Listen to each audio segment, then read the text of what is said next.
சமீபத்தில பார்த்தீங்கன்னா, பாகிஸ்தான் வந்து கண்டமிட்டு கண்டம் தாவும் ஏவுகணைய வந்து டெஸ்ட் பண்ணியிருக்கதாவும், அது வந்து அவங்களோட டார்கெட் என்னன்னா, அமெரிக்காவ தான் டார்கெட் பண்ணி அந்த ஏவுகணைய வந்து அவங்க தயாரிச்சிருக்கதா வந்து என்ன பண்ணிட்டுருக்காங்க, ஊடகங்கள்ல வந்து நியூஸ் கசிஞ்சிட்டு இருக்குது.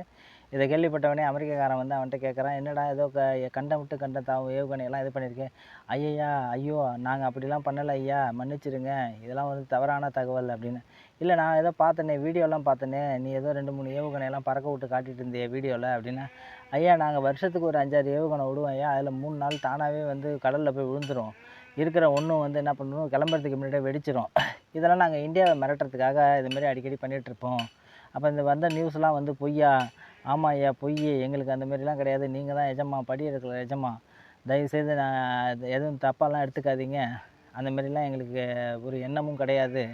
நீங்க இருக்கிற வரைக்கும் நான் உங்களுக்கு நாய் மாரி இருப்பேன்." அப்படின்ற மாரி கெஞ்சாத, கதறாத குறையா இருக்கிறான்.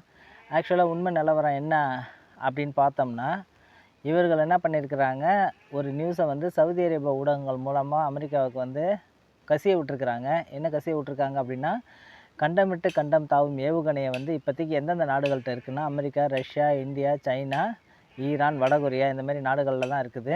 அந்த லிஸ்ட்ல எங்க பேரையும் சேருங்க. நாங்களும் வந்து மிகப்பெரிய ரவுடி தான் அப்படின்றத ஒரு ப்ரொஜெக்ட் பண்ணுறதுக்காக இவனுங்கலாம் வந்து பில்டப் பண்ணிட்டு இருக்கானோ. இப்போ அமெரிக்கா, இஸ்ரேலோட கவனம் ஃபுல்லா எங்க இருக்கு அப்படின்னா வந்து ஈரான் போர்ல இருக்குது. இந்த கேப்ல இவனுங்க என்ன பண்றாங்கன்னா, இந்த வேலையெல்லாம் பார்த்துட்டு இருக்கிறானுங்க. ஆக்சுவலா உண்மை நிலவரம் என்ன அப்படின்னா வந்து, பாகிஸ்தான்ட்ட இருக்கிற அதிகபட்ச அதாவது தூரம் போகக்கூடிய ஏவுகணை அப்படின்னு பார்த்தீங்கன்னா, ஷாகின் 3 தான். அந்த ஷாகின் 3யோட அதிகபட்ச ரேஞ்சே பார்த்தீங்கன்னா, 2750 கிலோமீட்டர் தான். அந்த 2750 கிலோமீட்டர்ல அவங்க சொல்றது என்னன்னா, இந்தியாவுல இருக்கக்கூடிய எல்லா சிட்டிகளையும் எங்களால தாக்க முடியும். அதற்கப்புறம் வந்து அந்தமான் நிக்கோபார்ல இருக்கக்கூடிய படைத்தளங்களையும் எங்களால தாக்கி அழிக்க முடியும் அப்படின்னு சொல்லிட்டு இருக்கிறாங்க. இதுதான் வந்து அவங்களோட அதிகபட்ச தூரம் செல்லக்கூடிய ஏவுகணை. இப்போ ஒரு கண்டமிட்டு கண்டம் தாவும் ஏவுகணைன்னா, அதுக்கு எவ்வளோ மினிமம் ரேஞ்ச் இருக்கணும் அப்படின்னு பார்த்தீங்கன்னா, மினிமமா வந்து 5500 கிலோமீட்டர் இருக்கணும். 5500 கிலோமீட்டர் இருந்தா தான் வந்து அது கண்டமிட்டு கண்டம் தாவும் ஏவுகணை அப்படின்னு சொல்லுவாங்க. அந்த மாரி ஒரு ஏவுகணை இதுவரைக்கும் வந்து பாகிஸ்தான்ட்ட கிடையாது. அவங்க குடுக்குற பில்டப் எல்லாமே வந்து சும்மா ஊடகங்களுக்கு தீனி போடுறதாவும், அதேமாரி வந்து இவர்களுக்கு வந்து என்ன பண்ணுறாங்க, ஒரு ஒரு இமேஜ் சரிஞ்சு கிடக்கிற இமேஜை வந்து மேலே ஏற்றிக்கிறதுக்காகவும் இவங்க பண்ணுறாங்க எலெக்ஷன் டைமில். அந்த நாடு வந்து கிட்டத்தட்ட ஒரு 20 வருஷம் பின்னோக்கி போயிடுச்சு ஆப்ரேஷன் சிந்தூருக்கு அப்புறம். அதற்கப்புறம் பார்த்தீங்கன்னா வந்து எல்லா பக்கமும் அவங்களுக்கு அடி. ஆப்கானிஸ்தானில் அடி, இந்தியா மூலமாக சரியான அடி. அதற்கப்புறம் பார்த்தீங்கன்னா அமெரிக்காக்காரனுக்கும் வந்து இப்போ என்ன பண்ணியிருக்காங்க, துளசி கப்பாட் அவங்க தான் வந்து பாதுகாப்புத்துறைக்கு வந்து இது. அவர்கள் என்ன சொல்லியிருக்காங்க அப்படின்னா வந்து அவங்க சொல்கிற ஒரு விஷயம், பாகிஸ்தானால் வந்து அமெரிக்காவுக்கு கண்டிப்பாக வந்து ஒரு மிகப்பெரிய த்ரெட் இருக்குது. அவர்கள் வந்து என்றைக்குமே வந்து ஒரு த்ரெட்டாக தான் இருப்பாங்க. இனி வரும் காலங்கள்ல அப்படின்னு சொல்லியிருக்காங்க.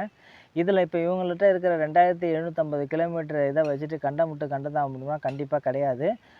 அமெரிக்கா இங்கேருந்து பார்த்தீங்கன்னா 11,000 கிலோமீட்டர் தள்ளி இருக்குது பாகிஸ்தான்ல இருந்துட்டு. அவ்வளோ அளவுக்கு ரேஞ்ச் போகக்கூடிய, வேகம் போகக்கூடிய ஏவுகணைய அவர்கள் வந்து அந்த அளவுக்கு டெக்னாலஜிய இது பண்ணிட்டு, அத நிலைநிறுத்துற அளவுக்கு அவங்கள்ட்ட பொருளாதாரமும் கிடையாது, எதுவுமே கிடையாது.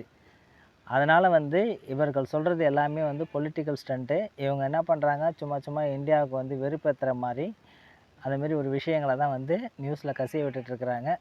இந்த மாரி வந்து ஒரு விஷயம் வந்து உண்மையிலேயே நடக்குது, அவங்க பண்ணிட்டுருக்காங்க அப்படின்னா, அவங்களுக்கு 7 சனி வந்து ரொம்ப முத்தி போச்சுன்னு அர்த்தம். இதுவரைக்கும் வந்து அவங்களுக்கு பேக்கப்பா இருந்த யாரு அமெரிக்கா வந்து இதற்கப்புறம் இருக்குமா அப்படின்றது வந்து கொஞ்சம் கேள்விக்குறி தான். ஏன் அப்படின்னா வந்து இவனுங்க சொல்கிறதுக்கே மிக முக்கியமான காரணம் என்ன அப்படின்னா வந்து, ஈரானில் வந்து இதெல்லாம் அழிச்சதுக்கப்புறம் அவங்கள்ட்ட செறிவூட்டப்பட்ட யுரேனியம் கிட்டத்தட்ட 450 கிலோவுக்கு இருக்குதாம். அந்த 450 கிலோ வச்சுட்டு 10, 15 அணுகுண்டு செய்யக்கூடிய 10லேருந்து 11 அணுகுண்டு செய்யக்கூடிய அளவுக்கு வந்து கெப்பாசிட்டி உள்ள யுரேனியம், செறிவூட்டப்பட்ட யுரேனியம். அந்த செறிவூட்டப்பட்ட யுரேனியத்தில் ஒரு அணுகுண்டு செஞ்சாலே போதும். எங்கேயாவது ஒரு இடத்துல போய் வெடிச்சாலே மிகப்பெரிய அழிவு தான். ஸோ அதனால் வந்து அதை ஃபுல்லாக எலிமினேட் பண்ணுறதுக்கு வந்து அவங்க ஃபோக்கஸ் பண்ணிகிட்ருக்காங்க. இப்போ வந்து இந்த மாரி ஒரு இஸ்லாமிய தேசத்தில் வந்து அணுகுண்டு இருக்குன்றது எவ்வளோ பெரிய ஆபத்து அப்படின்றத வந்து உலகம் வந்து நல்லாவே புரிஞ்சிருக்குது. அதனால் எலிமினேட் பண்ணுறதுக்கு எல்லா முயற்சிகளையும் பண்ணிட்டுருக்காங்க, கடுமையாக போராடுறாங்க. அடுத்த டார்கெட் வந்து கண்டிப்பாக பாகிஸ்தானா தான் இருக்கும். ஏன்னா வந்து அவர்கள் கையில் இருக்கக்கூடிய அந்த அணு ஆயுதமும் உலகத்துக்கு மிகப்பெரிய த்ரெட்டாக தான் இருக்கும். அது ஆல்ரெடி எல்லாருமே சஸ்பெக்ட் பண்ணுறது என்னென்னா, அமெரிக்காவோட அணு ஆயுதம் தான் இவங்களது கிடையாதுன்றாங்க. இருந்தாலும் அது அமெரிக்க மண்ணில் இருக்குது, பாகிஸ்தான் மண்ணில் இருக்குது.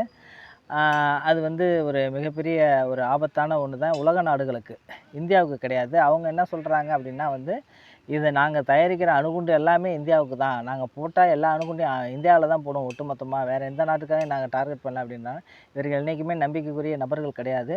அதனால் காலம் காத்திருந்து அவங்களுக்கு பதில் சொல்லி அந்த ஒரு தேசத்தை வந்து அடுத்தது வந்து ஒரு அந்த ஜியோ பொலிட்டிக்கலில் வந்து சமச்சீருக்கு கொண்டு வரதுக்கு அவர்கள் மீது கடுமையான நடவடிக்கை எடுக்கும் அப்படின்னு பார்ப்போம்.